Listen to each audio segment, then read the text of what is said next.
Pues esta tarde tenemos una sesión que a mí me parece de especial interés. La hemos organizado un poco con poquito tiempo, aprovechando que teníamos en Granada a Jordi Varela para dar clase en la Escuela Andaluza de Salud Pública y bueno, nos hemos salido un poquito del horario habitual en el Ateneo y quizá eso pueda hacer que tengamos menos público del habitual, pero eso no importa.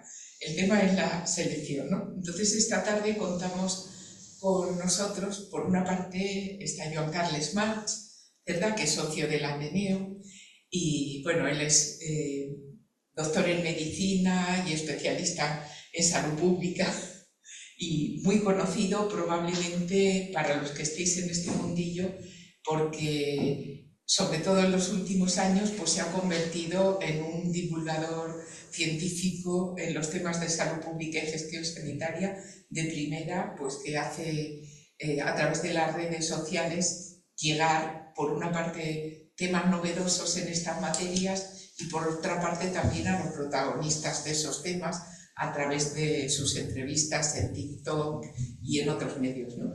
Bueno, para mí es un querido amigo y compañero, profesor de la Escuela Andaluza de Salud Pública, de la que en algún momento también, en un momento en el que la escuela, digamos, estaba mejor de lo que está ahora, pues llegó a ser director, ¿no? Y también una persona pues, que en el ámbito de la salud pública y de la gestión sanitaria ha tocado temas muy innovadores, ¿no? En un momento dado, pues Joan, por ejemplo, dirigió un ensayo clínico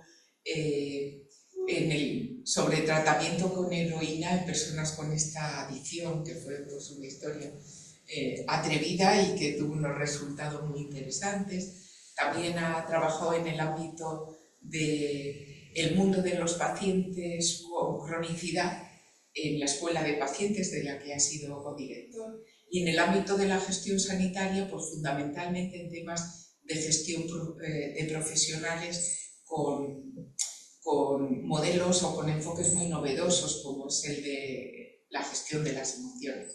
Entonces, el papel de Joan hoy va a ser no de protagonista, sino de presentar a otra persona que tenemos aquí con nosotros, que es Jordi Varela, y bueno, pues yo no le voy a presentar él, pero sí que me gustaría decir que es una persona que para los que hemos trabajado en el ámbito de la gestión sanitaria, la gestión clínica, la gestión del cuidado, pues ha sido un enorme referente, fundamentalmente también a través de clases y a través de sus publicaciones científicas, pero especialmente a través de un blog que se llama Avances en Gestión Clínica, que al menos en la época en la que yo trabajaba en esto, pues lo seguíamos con mucho interés porque realmente pues nos hacía llegar innovaciones muy interesantes en el marco de personas que eran enormes conocedoras de los temas, ¿no? Y realmente pues lo que publicaba en su blog eran temas que se podían aplicar para mejorar las organizaciones sanitarias. Y nada, yo os dejo con ellos dos y seguro que tenemos una sesión muy interesante. El enfoque de hoy va a ser presentar el último libro de Jordi Varela, que tiene un título también muy atractivo, lo tenéis ahí, ¿no? De vulnerables a poderosos, la apasionante lucha de la humanidad por la salud y la vida. Y si el contenido es tan apasionante como el título, seguro que nos va a encantar. Muchas gracias a los dos. Muchas gracias, Elena. Lo es un libro apasionante que hay que leer, que vale la pena leer. En primer lugar, presentaré a Jordi. Jordi es, lo ha dicho Elena, su blog Avances en Gestión Clínica es lo último, diríamos, que ha marcado la vida profesional de Jordi, parte de este libro, que es tu última cuestión. Él es médico, gestor sanitario, has gestionado hospitales como el Hospital de San Pau, ¿no? Y por tanto su relevancia en el ámbito del análisis crítico de las organizaciones sanitarias es un valor muy importante que tiene Jordi, ¿no? En la trayectoria ha combinado analizar la práctica clínica como un elemento fundamental, la gestión de las organizaciones sanitarias y desde una perspectiva de una reflexión intelectual sobre las limitaciones, las contradicciones del modelo sanitario que actualmente tenemos, ¿no? Por tanto, Jordi es una persona que los que estamos en este mundo de la salud pública, la gestión sanitaria, tenemos relación con él, lo hemos tenido durante mucho tiempo. Él ha sido profesor de la escuela en diversos momentos y siempre es un lujo tenerlo cerca para poder conocer su visión y sus maneras de entender todo, sobre todo el ámbito de la gestión clínica, que es un aspecto que tú has trabajado mucho y has tenido un papel muy importante en ello, ¿no? Un poco, no sé si te interesa destacar algún aspecto de tu trayectoria, ¿no? El hecho de por qué te dedicaste tanto a la gestión clínica, por qué pasar de ser un gestor sanitario de grandes hospitales, aparte de otros, ¿no? Pero a pasar a dedicarte a montar un blog de avances en gestión clínica, de dedicarle mucho tiempo a la formación en este campo, generaste una línea de formación muy importante en el campo de la gestión clínica. ¿Por qué fue esa línea de trabajo en gestión clínica? Muchas gracias por la invitación, Joan Carles, y a Emilio y Elena por estar aquí en vuestro Ateneo y compartir ese momento. Bien, la pregunta es de que a mí me pilló la crisis del 2010, 2008, que impactó en 2010, y a mí me pilló en un sitio muy de riesgo, que era la gerencia de un gran hospital universitario, y me atropelló. Por lo tanto, yo decidí, a partir de ese atropello profesional, decidí pues dedicarme a la docencia, entré de profesor en ESADE y la autónoma, y entonces a mí me interesaba una cosa como persona experta en gestión. Lo que me interesaba no era, diríamos, crear la consultoría, diríamos, habitual, ¿no? en personas de ese tipo, sino que me interesaba mucho lo que estaba ocurriendo en 2010 en diversos focos del mundo, y era ese concepto de cómo introducir la idea del valor en la sanidad, ¿no? Esto era un discurso que no encajaba, porque la sanidad, en general, la posición de médicos y enfermeras es la de yo tengo el conocimiento y yo te voy a explicar cómo van las cosas, o aquello de doctor, si fuera su madre, ¿usted qué haría? Esa relación tan desigual, ¿no? Entre el que tiene conocimiento y el que sufre una enfermedad. Esa idea se estaba rompiendo, se tenía que romper porque la sociedad, es decir, el pueblo llano, ya estaba comprando otra idea, que era la idea del valor. La idea del valor la explicamos en sanidad, pero como consumidores, ¿no? Cuando tú escuchas en el autobús hablar de la relación calidad-precio del restaurante que fuimos ayer, dices, hostia, la persona que dice esto no ha hecho ningún curso de economía. Está hablando de que por lo que pagué no estuvo mal lo que me dieron, ¿no? La idea esa del valor intuitivo, que todos lo tenemos, es una idea que cuando se hace esa fracción en el numerador, la calidad percibida, en el denominador, el dinerito, ponemos algo de nosotros dentro. No todos hacemos el mismo quebrado. Hay personas que dicen, mira, fue un sitio que pagué 20 euros y estaba barra libre, bebidas incluidas. Y esto era la bomba. Y otro que te estará diciendo, fue un restaurante de cocina sofisticada y no me costó tanto como me pensaba. Cuando hablamos de salud, hay personas que se levantan a las 6 de la mañana para ir a correr. Y otras que una vez a la semana, como mínimo, van a dormir a las 6 de la mañana después de una farra. Y todos te hablan de calidad de vida. Me refiero que esa idea del valor, me estoy enrollando, pero A mí, en 2010, cuando me ocurrió ese del atropello, vuelvo al inicio y me quedé, ya pensé que me dedicaría el resto de mi vida profesional a la formación, etc. Me interesó cómo había focos en el mundo que estaban reflexionando de cómo introducir ese concepto del valor, el del restaurante, en la sanidad. Y entonces me hice mi pequeño sabático y pillé esa idea y empecé a introducirla como concepto de cómo podemos introducir el concepto del valor en la actividad clínica. Aún queda mucho trabajo después de 15 años, porque, por ejemplo, yo abro la memoria de cualquier hospital, es igual, vuestro, de Andalucía, de donde sea, y todos me hablan que trabajan mucha actividad, tantas operaciones, tantos ingresos, ¿no? Todos hablan, pero la pregunta es, ¿y todo esto qué valor aporta a las personas? Se supone, pero ¿cuál?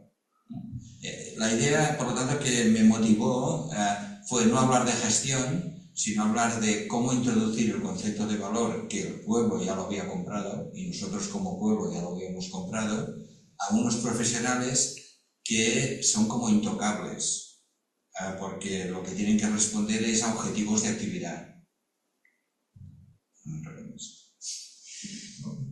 De hecho, tu gran aportación ha sido todo el hecho a hablar de valor, ¿no? Como un aspecto, poner encima de... Digo, porque a pesar de que todos demos valor a las cosas, el hecho de introducir resultados basados en el valor ha sido una introducción muy tuya, ¿no? En ese marco de cosas aparece tu libro De vulnerables a poderosos, ¿no? Un libro que sin duda alguna es una lectura humanista, ambiciosa, creo yo.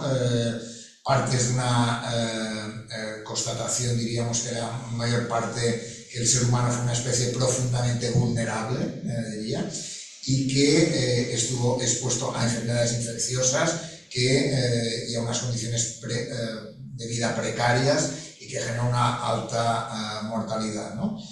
Sin embargo, al cabo de, diríamos, de 2 siglos, la humanidad ha experimentado un avance sanitario sin precedentes, diríamos. Hay centros sanitarios enormes con una tecnología impresionante que la ha convertido en una especie probablemente poderosa frente a muchas de esas amenazas que había al inicio, ¿no? ¿Cómo fue esa idea, partiendo de ese concepto inicial, cómo fue la idea de plantearte escribir un libro de vulnerables a poderosos, que probablemente un poco me gustaría que me ligaras tu trabajo con el ámbito de todo el tema de resultados en valor, de la gestión clínica, con la llegada de este libro que tiene otro punto donde pones el énfasis. Bueno, yo lo que me di cuenta es de que hay 2 discursos que no son contradictorios ni se odian entre sí, pero no se encuentran. Uno es el discurso de la salud pública. Es decir, si yo soy un experto en salud pública, lo que intento es que en mi comunidad haya cuantas menos personas diabéticas mejor. Y esto tiene unas reglas de juego, y tiene una aproximación, y tiene una mentalidad.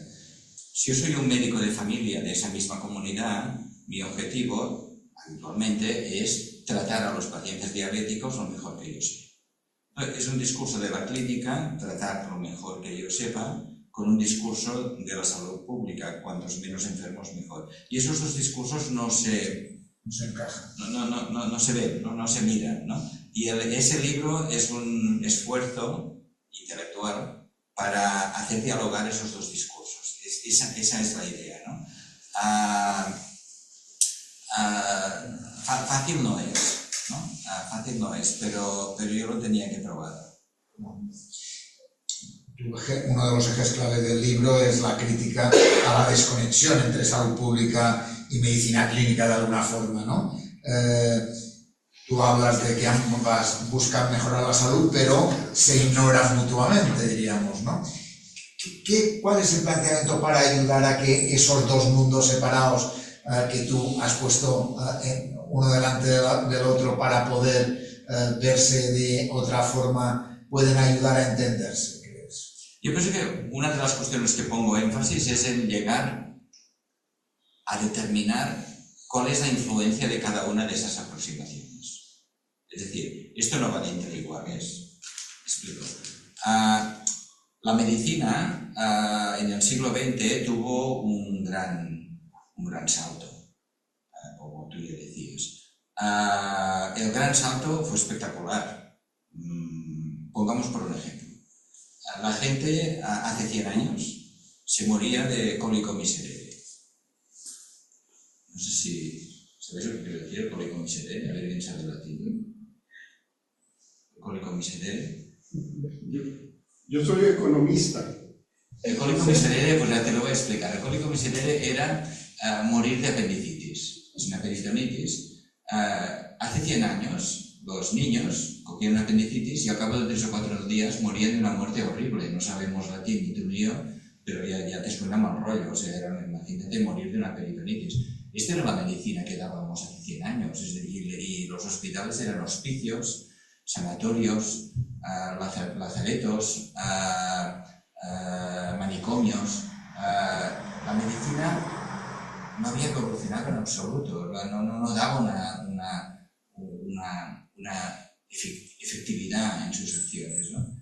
Ahora un niño tiene un apendicitis, va al hospital, una operación 2-3 días, antibiótico y a casa.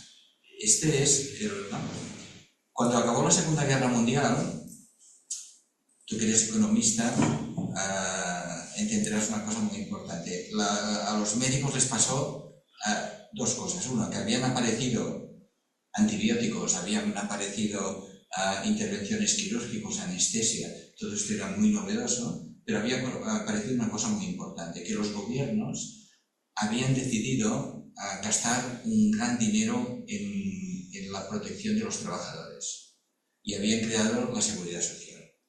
Esto lo inició el gobierno británico porque el sufrimiento de los países contendientes en la Segunda Guerra Mundial había sido tan grande que los gobiernos tenían que aplicar medidas para proteger, ¿no? Fíjate que en Gran Bretaña, después de la Segunda Guerra Mundial, Churchill perdió las elecciones, las ganó el Partido Laborista.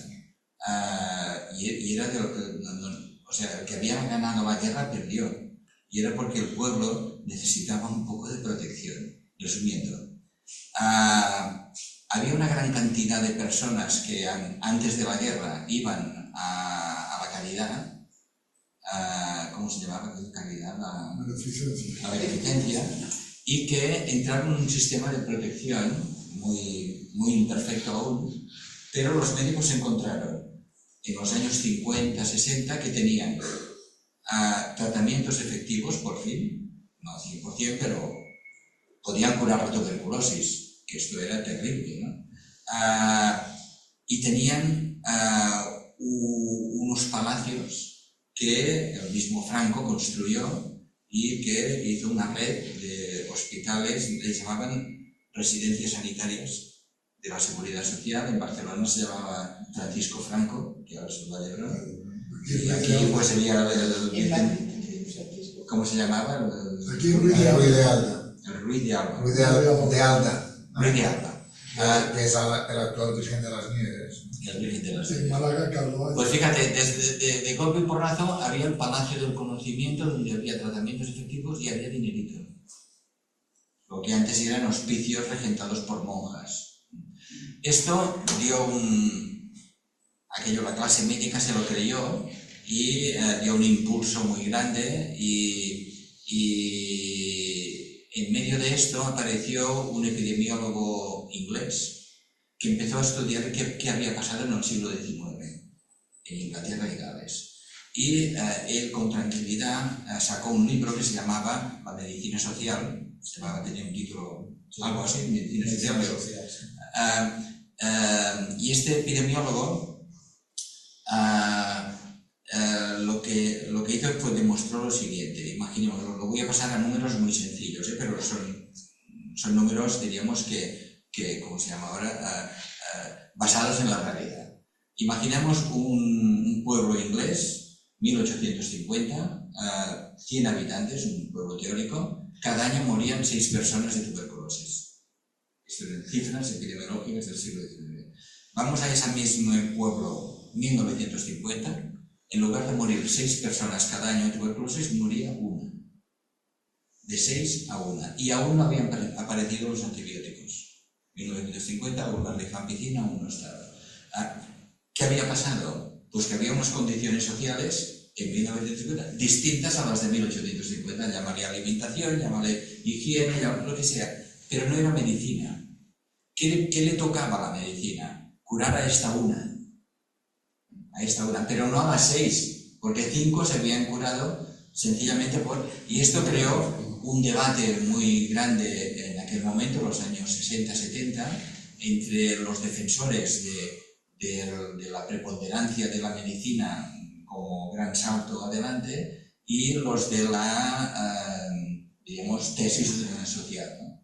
Al final, un político canadiense, Mark Lalonde, que en aquel momento era ministro, convocó un grupo de expertos, analizaron todo lo que se había publicado sobre esa materia y llegaron a la conclusión 75-25.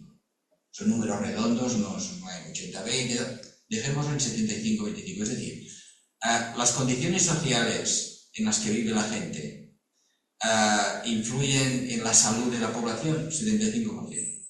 ¿La medicina no sirve para nada? Sí, 25%. A mí me gusta tener la medicina que tenemos, pero influye el 25%. Y a mí me gusta que si tengo un cólico nefrítico me ayuden a quitarme el dolor, ¿eh? Pero cada uno tiene su peso. Por tanto, esa conclusión del 75-25 fue muy determinante y por eso el libro tiene un 75-25. Es decir, que también hablo de los avances médicos, que son muy importantes, y ahora que vivimos más, mucho más importantes, pero esta cuestión... pero yo quería hablar, en el 75-25, no sé si me toca la misma pregunta, pero quería hablar lo que pasó con los niños al principio del siglo XX, que fue el gran éxito de la especie humana, que le hemos dado un susto a la Tierra, el gran éxito de los miles de especies que hay en el mundo, una, que es la humana, le ha dado un susto, fue a principios del siglo XX. ¿Qué pasó?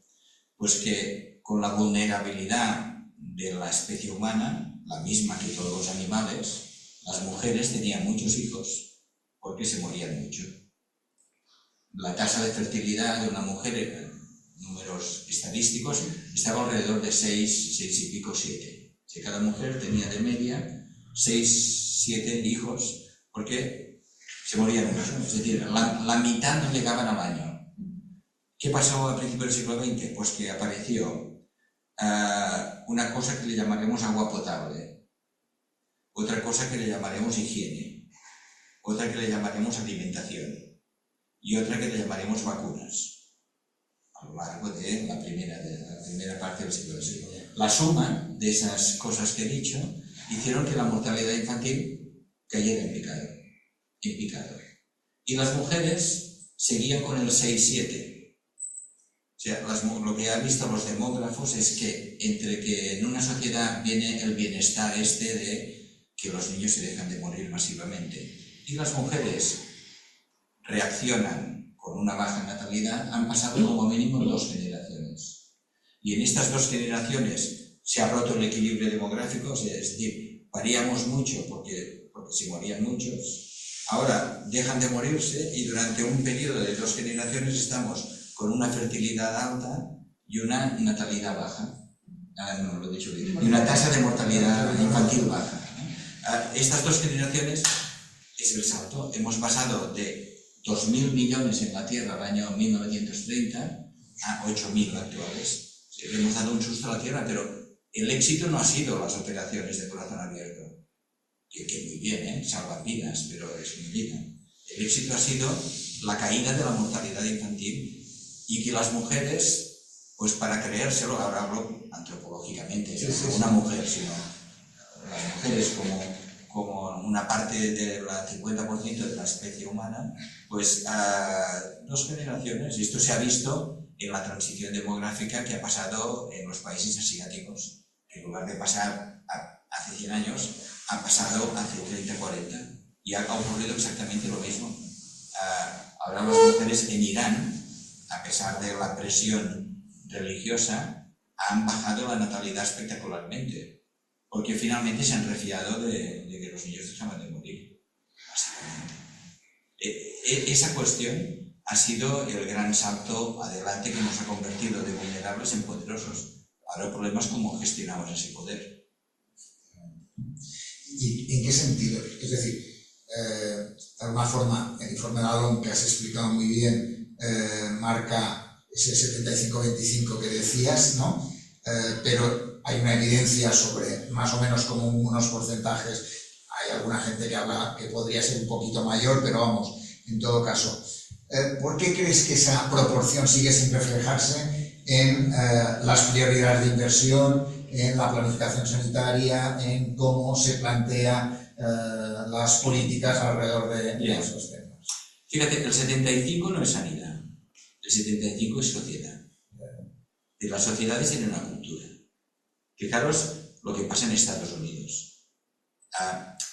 Estados Unidos es un país, como sabéis, la primera economía del mundo, que tiene un concepto de la solidaridad entre clases pues muy por debajo del que tenemos nosotros. Ellos gastan en sanidad, la factura sanitaria, gastan más del doble del segundo país que les viene detrás, ¿no? Comparemos Estados Unidos con Canadá. Dos países, ¿no? Que están al lado del otro. Y sí, tienen una renta per cápita de Estados Unidos un poco superior, ¿no? Claro, Estados Unidos gasta prácticamente el doble que Canadá en sanidad, ¿no? En cambio, la esperanza de vida de Canadá es superior, ¿no? Esta cuestión, diríamos, de cultura social, ¿no? No sé si visteis un reportaje de Michael Moore, ese activista americano. Uno se llama ¿Y ahora qué país invadimos? Es el último que yo he visto. No lo he visto. Hizo uno sobre sanidad. Sí, es posterior. Bueno, lo explico porque Michael Moore hizo ese documental para consumo americano, nuestro, que es muy interesante para nosotros, y esto es pre-Trump, antes de Trump, para evitarlo de Trump. Y lo que hacía Michael Moore era ir a distintos países del mundo para observar qué estaba pasando, es decir, con proyectos que eran mucho mejores que los americanos desde el punto de vista ético. Por ejemplo, iba a una escuela pública francesa de la banlieue, de los barrios periféricos de no sé qué ciudad, pública, y iba a la cocina a ver qué. Y las señoras de la cocina explicaban lo que cocinaban, pues lo que había en el mercado, del huerto, de no sé qué, del queso fresco, de no sé cuántos, y él se sentaba a comer con los niños, ninguno bebía Coca-Cola ni tomaba hamburguesas, ni comía hamburguesas, ¿no? Pero lo cito porque hay una escena última donde él se sienta con una serie de mujeres islandesas, ¿no? Y hay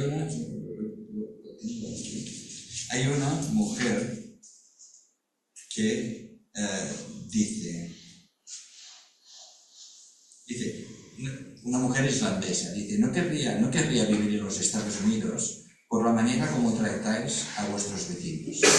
¿Cómo podéis llegar a vuestra casa y sentiros bien si sabéis que hay tanta gente que no puede comer, tanta gente que está enferma y no puede ir al médico, y tantas criaturas que no reciben ninguna medicación? Es una mujer islandesa, ¿no? Esto de la cultura es muy importante. Te doy otro dato. En 1950, Zambia y Vietnam tenían la misma esperanza de vida, 40 años.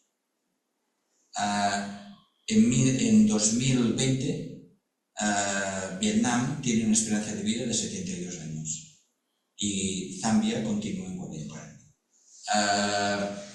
Tener el orgullo de haber ganado 2 guerras imperiales y tener un proyecto de país, a pesar de ser pobre, y sigue siendo pobre, esto da una cohesión que esto influye en la manera como viven las personas, al margen de la calidad de los hospitales. ¿Y en qué sentido tú crees que el progreso sanitario puede convertirse en una amenaza para sí mismo si no se gestiona adecuadamente?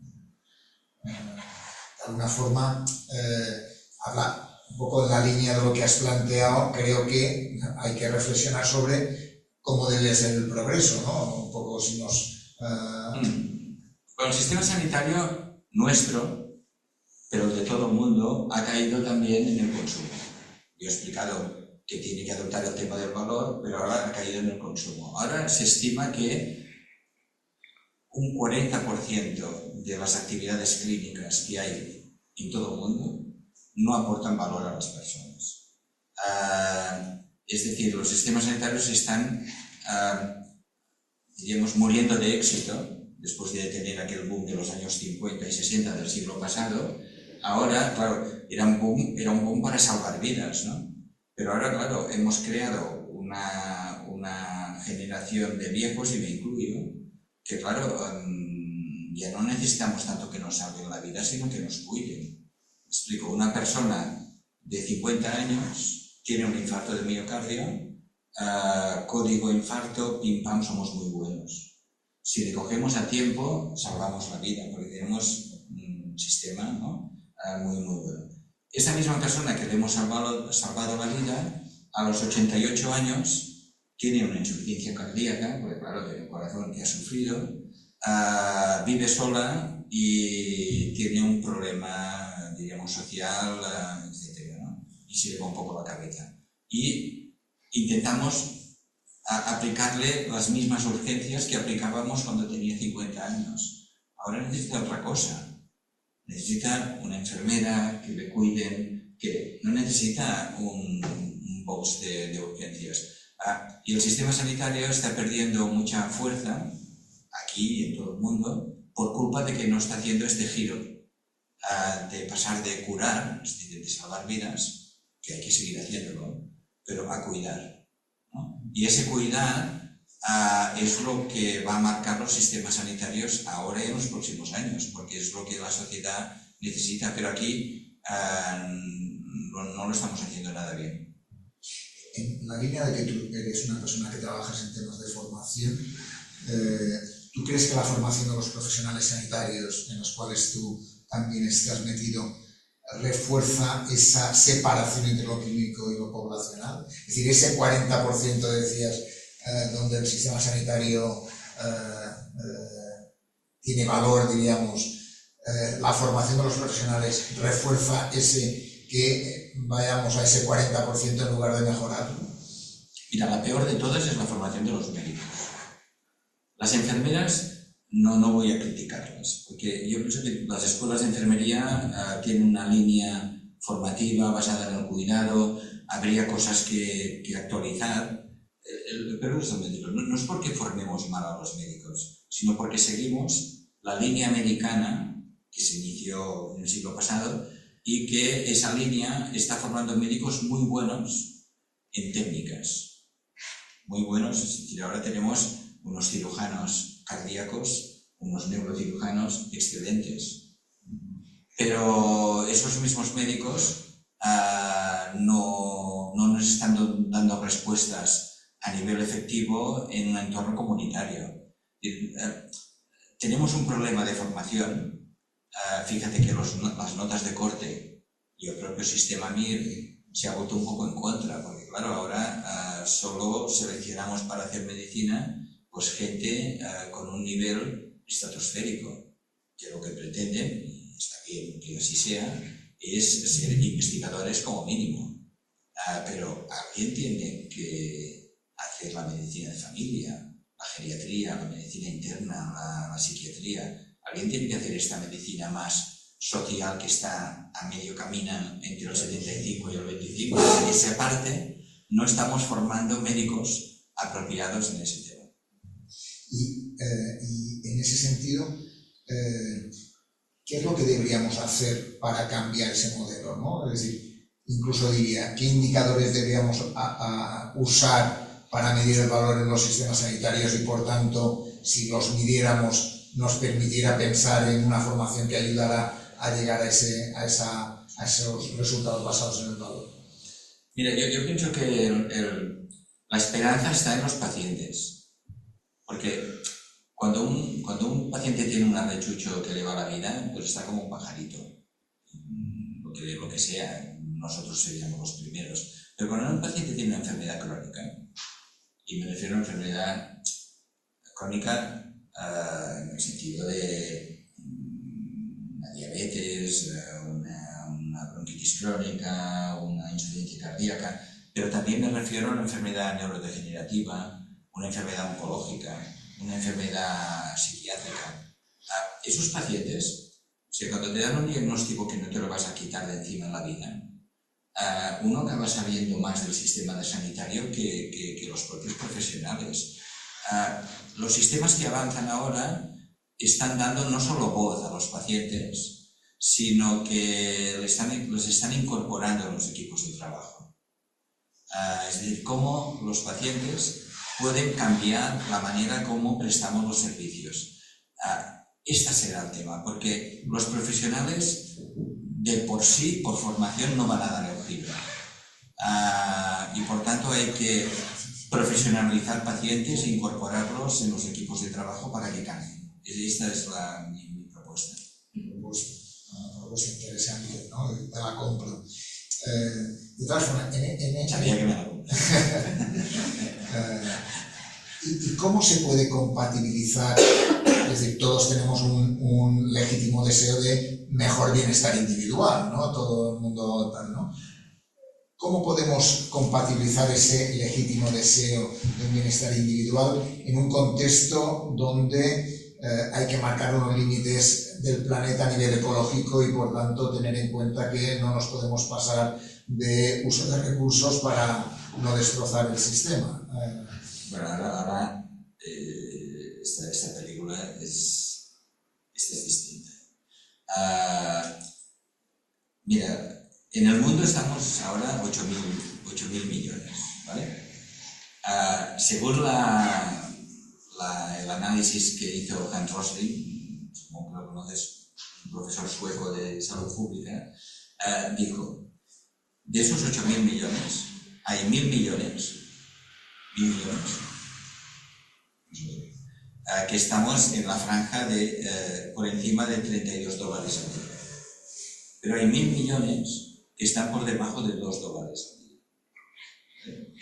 Los 1.000 de arriba estamos consumiendo recursos como si no hubiera un mañana. De hecho, lo estamos haciendo así, ¿no? Claro, si los 1.000 millones por debajo de $2 al día, es decir, el Gran Sur, que también coge una parte de la mayoría, el Gran Sur no coge el ascensor social, nunca bajará la fertilidad. Si ya no es un tema de caridad cristiana o de izquierdas o derechas, es un tema de género, de especie humana. Si no hay bienestar en 1.000 millones de personas que hoy están en el mundo, el futuro es un futuro de pateras. Un norte que ya ha dejado de tener hijos, estamos en 1 o casi por debajo de 1. Esto no garantiza el relevo, ¿eh? Por lo tanto, yo pienso que la reflexión si hago una reflexión ahora, diríamos, moral y tal, de dejar de consumir y tal, pues está bien, nadie me creerá, ¿no? Ahora mismo he leído que la Unión Europea, lo que dijo del gasoil, se lo ha comido, ¿no? Es decir, la presión para el consumo es muy alta, yo no puedo hacer nada. Pero lo que sí que los expertos en salud pública están diciendo es que los 1.000 millones tengan pobres de solemnidad que hay en el mundo, tengan una cierta perspectiva en su puesto de origen. Porque si no, la humanidad no se va a parar. 8.000, 9.000, 10.000, ¿cuándo se parará esto? Los demógrafos dicen que se parará en 11.000. Digo, No es lo que había leído. 11.000. 11.000 en el año 2010, si los 1.000 millones cogen el ascensor social. Entonces son 2 generaciones dibujadas. Si no, con un norte satisfecho consigo mismo y con una natalidad que no le garantiza el relevo, el 1 no garantiza el relevo, 2 por mujer lo garantiza justito, pero te da margen porque si uno se distrae, te queda otro, pero con uno, si se distrae, no te queda nadie, ¿no? Es decir, ya no es el tema de medicina, es el tema de la cantidad de panaderías que tienen que cerrar porque el hijo que han tenido pues ha ido a estudiar no sé dónde y no ha vuelto, o a tocar la guitarra no sé dónde, ¿no? Si se distrae, no hay relevo, ¿no? Y estamos en una situación, diríamos, con una muy baja natalidad y un sur con 1.000 millones que siguen la alta natalidad porque ancestralmente les toca así. Si los que leeréis el libro, que seguro que vale la pena leerlo, os lo aseguro, el libro, Jordi, construye la argumentación sobre varios pilares, ¿no? Por un lado, si me permites, la historia de las enfermedades y las pandemias, por un lado, ¿no? Que es un primer bloque. Un segundo sobre el tema de los avances técnicos y sanitarios, los descubrimientos, las vacunas, los antibióticos, las mejoras en infraestructura de agua, en el saneamiento, en la higiene y tal. Un tercero sobre los factores sociales y políticos, las desigualdades, las condiciones de vida, el acceso desigual a recursos sanitarios, ¿no? Tal. Un cuarto sobre ética, cooperación y políticas públicas, ¿no? Un poco la relevancia de organizar respuestas colectivas, ¿no? En ese sentido. Y un quinto, diría yo, sobre reflexiones contemporáneas y desafíos futuros, ¿no? Tú dices que se han logrado avances increíbles, pero es evidente que existen amenazas importantes, ¿no? Una es la desigualdad de salud entre países, entre este sur, ¿no? Que decías, entre este grupo de 1.000 millones que tienen ese menos de $2 por día, ¿no? Y probablemente habría que ver las desigualdades dentro de los propios países, ¿no? Probablemente eso habría que añadir el tema de, sin duda alguna, el tema de las pandemias nuevas, ¿no? El tema del cambio climático, el tema de la contaminación, el tema incluso de cómo resistirán los sistemas de salud en ese entorno, ¿no? No sé si esos 5 pilares constituyen el eje de ese libro de vulnerables a poderosos. Pero, sí y no. Yo también quiero explicar que el libro no es un libro académico, en el sentido capítulos estructurados. Es un libro escrito con 80 relatos, que el lector puede leer 20. Es decir, sí que es verdad que si los lees seguidos, te das cuenta que ahí debajo hay algo, ¿no? Hay un relato, ¿no? Pero son 80 relatos independientes. Y sí que es verdad que pongo énfasis en algunas cuestiones. Por ejemplo, las epidemias es una cuestión que es muy interesante porque me ayudan en el diálogo, en el sentido de que la epidemia ayuda a que el clínico levante la cabeza, lo que pasó con el COVID. Que los clínicos se dieron cuenta que seguir trabajando con la epidemia de COVID con servicios médicos tradicionales, esto no era positivo. Tuvieron que hacer equipos multidisciplinares. Es decir, que las epidemias es muy interesante y me explico cada epidemia, ¿no? Las cosas que han podido ocurrir de interés para ese diálogo, ¿no? Lo que pasó con la epidemia de cólera a mitad del siglo XIX en Londres, en el barrio del Soho. No fue una epidemia especialmente distinta a las que había, pero sí que hubo una característica, es que en el barrio del Soho estaba trabajando un médico que se llamaba John Snow, que se dio cuenta que en su barrio, en una semana, murieron 700 personas de cólera. Y claro, él se dio cuenta que haciendo la medicina normal, abrir la puerta de un paciente, esto no arreglaría el tema. Se fue al ayuntamiento, pidió un mapa se fue a la parroquia y con el cura pusieron crucecitas donde vivían los 700 muertos, ¿no? Y con este mapa se dieron cuenta rápidamente que en medio de la mortandad había una fuente de Broad Street.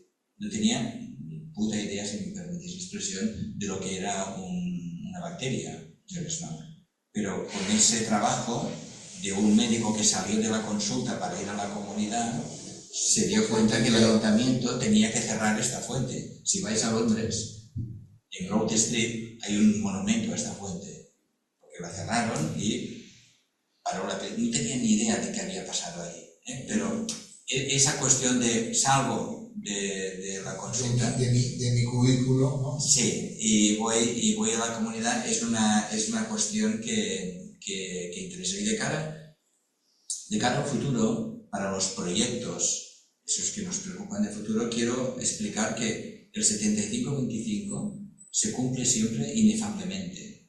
Por ejemplo, la OMS tiene en el Gran Sur en este momento unos 600 centros homologados trabajando para mejorar la salud pública de lo que llamamos el Gran Sur. Bien, por ejemplo, yo conozco dos, de Fernando Alonso, que está trabajando con malaria en Mozambique, un centro excelente, que están teniendo muy buenos resultados, o el de Oriol Mitjà, que está en Papúa Nueva Guinea, trabajando con el piano y los niños. Esto es lo que hace la OMS, ¿no? ¿Qué pasa? Que estoy seguro que de aquí 10, 15, 20 años iremos a Mozambique y a Papúa y seguirá habiendo malaria y piano. A pesar de la bondad de esos proyectos, porque no inciden en el 75%. Si no mejora el proyecto de esos países, ¿no?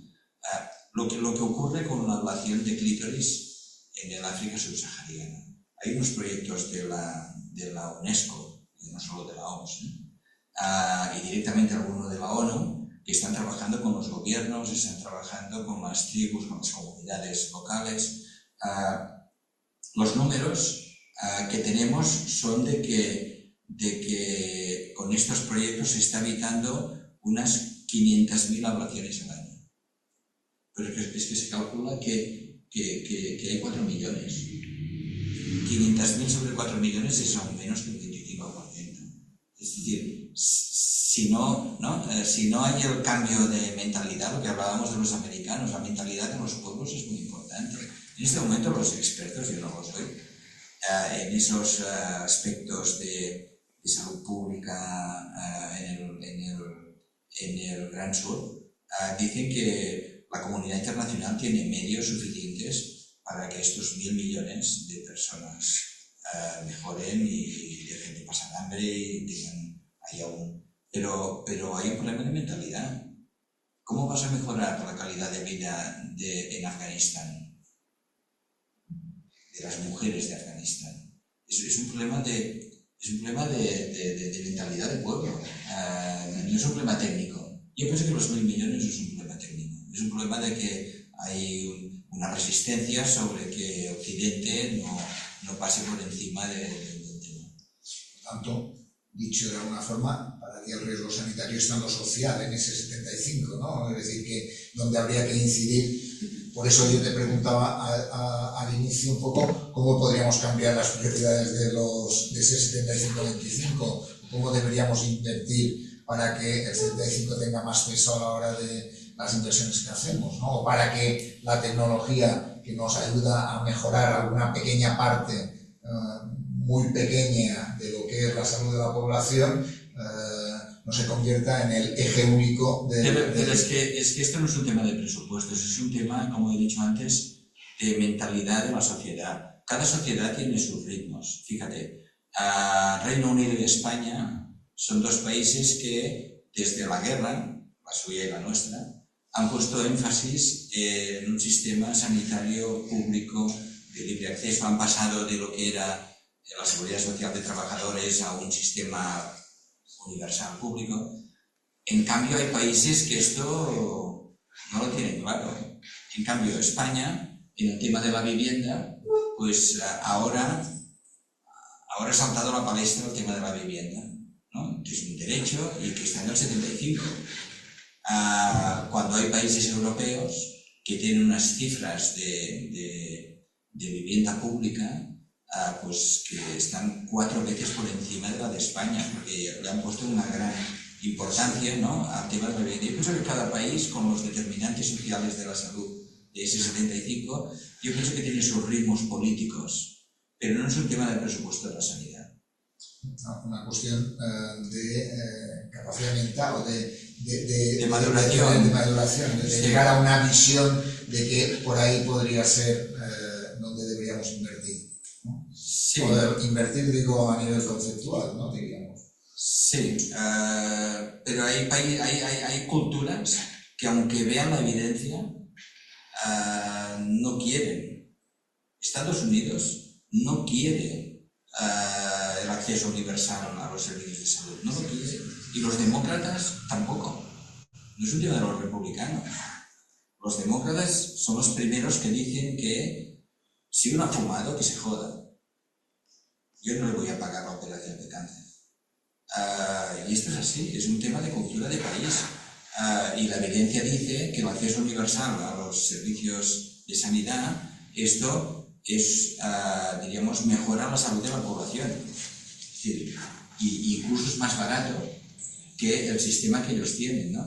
Pero es igual. No les interesa esa evidencia, porque como pueblo están en otra onda. Lo que decía de Afganistán, si el pueblo está en otra onda, difícilmente cambiará. La evidencia no le cambiará. Por tanto, ¿y qué podríamos hacer? Tú, desde la lectura de tu libro, ¿qué esperas que la gente nos quedemos para la hora de reflexionar sobre esos aspectos que tan brillantemente planteas en el libro, ¿no? ¿Cómo deberíamos cambiar a partir de la lectura de tu libro? Bueno, ¿qué esperas tú? Los libros sirven para lo que sirven, es decir, que yo lo primero es que he cuidado de que la lectura sea amena y que sea provechosa. Es decir, y ahí yo no puedo incidir más. Amenazo con un segundo libro, pero el segundo que saldrá el año que viene será sobre salud mental. Pero yo no puedo esperar más del libro, es decir, que la gente pues lo pase bien leyéndolo y que sea provechoso en algún aspecto, algunos niveles. Me ha interesado mucho todo lo que dices de las vacunas. Hemos hecho una lista para uso para los antivacunas. Hay unas enfermedades que son la viruela, la varicela, el sarampión, la poliomielitis, las paperas, la rubiola, la tosferina, el tétanos, la meningitis, la neumonía neumocócica y la hepatitis, que prácticamente han desaparecido gracias a las vacunas. Cuando yo era médico joven, esto lo tenía en la consulta. No todas, pero algunas. Ahora los padres cuidan el desarrollo psicosocial, neurológico de sus hijos y tal, porque esto ha desaparecido y ha sido por las vacunas. En ese sentido que has dicho, el próximo libro va de salud mental. ¿Por qué ese énfasis en el ámbito de la salud mental? ¿Por qué te vas por las necesidades, por ese cambio? Porque es el pariente pobre. No solo es pobre, sino que la salud mental está tan al filo entre el 75 y el 25. Es decir, hay unas enfermedades mentales, innegable. Una esquizofrenia es una esquizofrenia. Pero hay un bloque muy grande de insatisfacción que el sistema de salud que hemos montado es incapaz de abordar. Y además yo pienso que la psiquiatría como especialidad no siempre ha jugado limpio. Es decir, que a través de la historia se ha alineado con el poder y no con el poder primero y con la gran farma después. Y esto no ha sido tiro limpio. Y tenía que escribir sobre eso. Muy bien, pues no sé si quieres... Yo quiero decir que fui director de un manicomio. también. también. Y lo cerré. Lo cerraste. Eso también te marcó que te metas en el ámbito de la salud mental. Sí, el psiquiátrico, no era tontería, era de la ciudad de Barcelona, que habíamos heredado del franquismo, y era un centro de vagos y maleantes, una institución, diríamos, franquista, y entonces me asesoré de la gente que sabía y me dijeron: no tiene arreglo, tienes que cerrarlo. Y sí, lo cerré. Eso plantea... Está en mi currículum. Eso no lo sabía, no lo tenía yo... No lo tengo escrito. No te tenía yo fijado por Pero ahí. en el libro lo espero. ¿Alguien quiere hacer alguna...? Bueno, primero que todo, muchas gracias. La verdad me interesa mucho el tema y muchas áreas, digamos, que tocó. Desde el tema de valor, o sea, que el valor está a fin de cuentas en la persona y cómo vive su vida, no en los instrumentos o los objetos, ¿no? Y a veces creemos que es el valor de algo, y no, es el valor que la persona pone en algo. Y entonces remite otra vez a la parte más humanista, ¿no? ¿Quién es el que está ahí asignando valor a las cosas, ¿no? Soy de Costa Rica, entonces la expectativa de vida en Costa Rica es más alta que en Estados Unidos, gastando un 10% de lo que se gasta en Estados Unidos. Pero si no me equivoco, creo que no tenéis ejército. No hay ejército. Aquí está todo. Se fue a educación. Una sociedad que no tiene ejército es mi animación más... Ese 5% que va a gasto militar se va a educación. No es solo un tema de presupuesto, que también es un tema de mentalidad. De cómo Por crece. lo tanto, mi respeto más profundo por Costa Rica. Desde cómo crece un niño en un país donde nunca se ve ni se habla de armas, cómo ven las mamás la crianza. Hay factores más allá del mero presupuesto, ¿no? O sea, totalmente, de cultural. Eso, es esa parte, ¿no? Pero tengo dos dudas, digamos, tengo muchas cosas que me llevo, pero tengo dos dudas. Una, se ha hablado de la tasa demográfica y la fertilidad por mujer, ¿no? La impresión que me llevo es que entre menor sea, es mejor, pero generalmente se habla del 2.1 por mujer, ¿no? Por debajo de eso también pareciera ser un síntoma de una sociedad que no está funcionando bien. O sea, y hay un hecho todavía más drástico, que es el impulso sexual. En Japón, un 25% de los jóvenes no tienen impulso sexual. No, ya no es método de prevención de embarazo.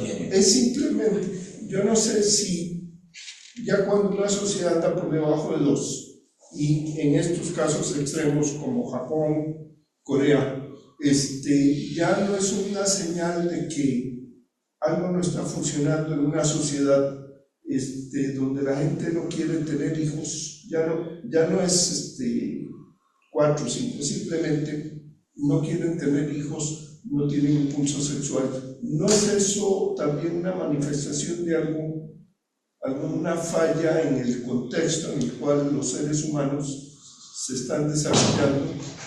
Y bueno, esa es la primera, ¿no? O sea, ¿te contesto esta? Sí.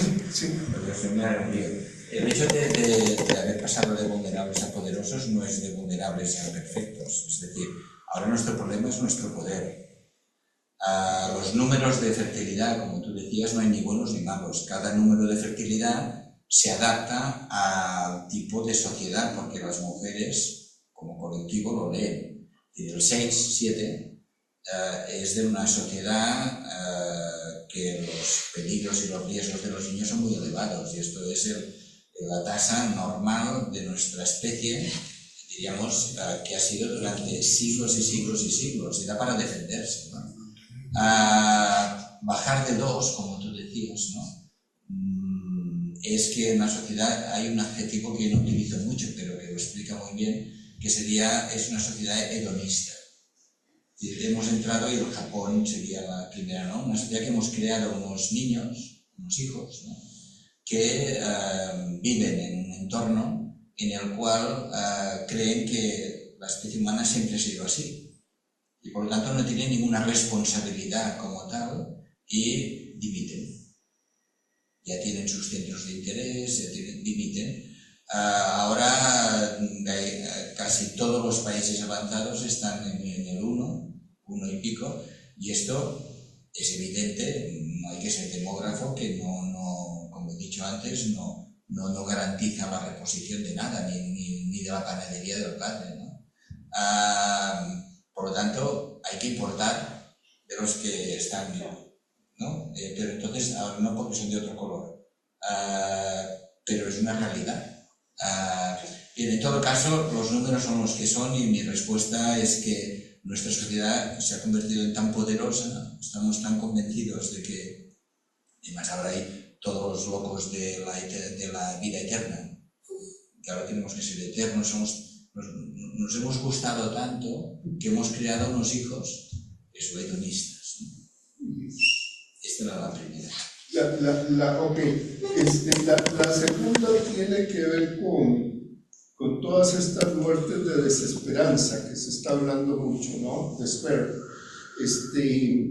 Y sobre todo vuelvo al mismo contexto social hostil, a pesar de tener sociedades desarrolladas, ¿no? Porque donde hay más muertes de desesperanza es en Estados Unidos, sí. Pero también donde hay más consumo de drogas es en países de ingresos altos, donde se abusa de las drogas, del alcohol, ¿no? Opioides. ¿No es eso también una señal de un entorno que, aunque parece muy favorable, ¿no? En términos económicos, son los países desarrollados? Es hostil para la naturaleza humana. No son señales estas que a veces hablamos de en la misma línea, en la misma línea conectamos con una idea de fragilidad humana y condición humana, y la idea de que a veces el mundo desarrollado pide mucho de los seres humanos y los está llevando a un límite que se manifiesta en salud mental. Por ejemplo, ahora hay un aumento enorme en las tasas de suicidio infantil, adolescente, ¿no? Hay una caída en indicadores de bienestar subjetivo en los países desarrollados. ¿Es esa la idea de progreso? No sé, conecto con eso, pero son más dudas. Ya te vas al libro nuevo, porque ya quedaremos emplazados. Pero no es un entorno hostil, ¿o sí, cómo lo ven ustedes? No es hostil, sigo con el adjetivo hedonista, es decir, hemos creado una sociedad que hemos perdido, es el de los ricos, las familias ricas, la tercera generación, es una generación que no tiene los parámetros nuestros. Es decir, yo tengo un amigo que es tercera generación de ricos y no ha bajado nunca al metro. Lo digo, en Barcelona es importante ese concepto, ¿no? Aquí no tenéis metro, pero allí no habéis bajado a un metro, lo digo como un ejemplo, ¿no? Esa persona, cuando te da soluciones o plantea cosas o cría hijos, pues está dando un mundo que es un mundo que no es real, que es un mundo y la sociedad rica le está pasando esto. Déjame un pequeño inciso con el tema del dolor y los opioides en Estados Unidos, ¿no? Es una sociedad que no soporta el dolor. Nadie lo soporta, pero ellos peor que nosotros. No sé cómo es en Costa Rica, pero en Estados Unidos. Y apareció un laboratorio, Purdue Pharma, que engañó a los médicos y a la FDA vendiéndoles el Oxycontin, un opioide para tomar oral, que dijeron, era mentira, que no creaba adicción. Las pruebas que habían hecho, falsas, no creaba adicción. Y claro, los médicos se encontraron con el dolor crónico de las personas. Tenemos unas pastillas maravillosas, ¿no? Todos estos están pillados a fentanilo. se les acabó la receta, fueron a buscar al mercado negro y al final pues un fentanil. Es una desgracia, es decir, el dolor, pues a mí me sabe mal, pero no hay un medicamento que exista hoy con garantías de paliar el dolor crónico profundo y no crear adicción. Si es oncológico y la persona está en estadio G4, tanto da, es decir, quitarle el dolor, pobre, ¿no? Pero una persona con dolor crónico que pretende vivir muchos años, bien, en todo caso, sí que el hedonismo sería el adjetivo. Estamos en una sociedad que ha perdido, de tanta riqueza, ha perdido, diríamos, esos valores. Esos valores, ¿no? Elena, tú querías preguntar, ¿no? Bueno, no tanto preguntar como daros las gracias a los dos. La verdad que me ha parecido una conversación interesantísima y además me parece especialmente oportuna en este momento, ¿no? Cuando estamos pues, discutiendo no del valor, sino de la salud como negocio, cosas así, cuando se dan tendencias que ponen en riesgo pues, lo que hemos ganado y nos acercan a otras sociedades que, como tú muy bien decías, pues no, digamos, no están en la línea de que la gente consiga mejorar su salud con inversiones públicas, sino que les cuesta más, pero tienen dinero. Entonces, simplemente eso, dar las gracias a los dos y también decirte, Jordi, que quedas emplazado a presentar aquí tu próximo libro. Eso sí, haremos un hueco a las 7 para que seguro que... En una hora prudente. Bueno, esta es una hora prudente, lo que pasa que es lo que tú decías de la cultura. La prudente para vuestra cultura. Efectivamente. Para algunos esa ya sería ya demasiado tarde. En la nuestra, de así, yo jubilada, a las 7. Muy bien, Muchas gracias. Muchas gracias. A los dos.